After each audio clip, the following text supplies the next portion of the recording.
Welcome, curious minds, to the deep dive. Today, we're embarking on a fascinating journey. We're going deep into the life story of a single airplane.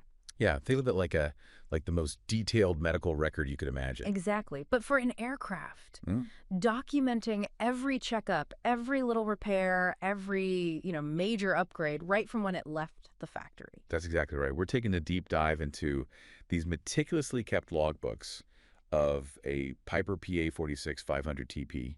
Most people know it as the Meridian. Right, the And Meridian. these aren't just, dry documents. They really tell the story, the detailed story of this plane's entire operational life. We're talking October 2008, Wow. all the way up to, believe it or not, April 2025. That's quite a span. So our mission today really is to navigate through all these dense records and pull out the key things, the nuggets of knowledge for you.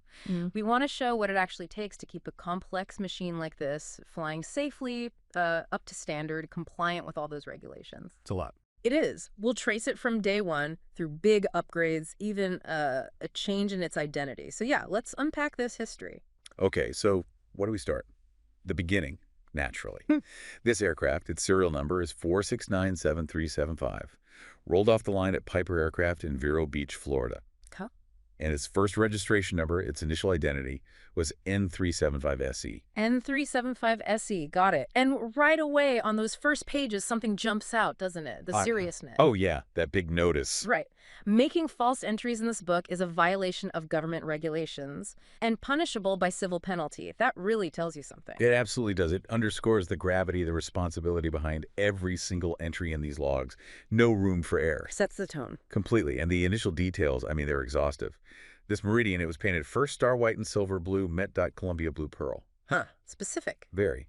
Using DuPont Imron polyurethane paint, they list the original engine, a Pratt Whitney PT6A-42A, the Hartzell propeller. They even list the individual blade numbers. Wow. Down to the blade numbers. That's incredible traceability from the start. It is. And speaking of the start, October 1st, 2008, the aircraft had just 5.5 hours on the Hobbs meter. Okay, so hops time, that's basically engine running time, right? A Yeah. key metric for maintenance. Exactly. And at just 5.5 hours, it was certified compliant with all the FAA airworthiness directives, the ADs, signed off by John S. Hamilton at Piper, like its official debut. That's airworthiness birthday, essentially. You could say that. And on that same day, its altimeter and static system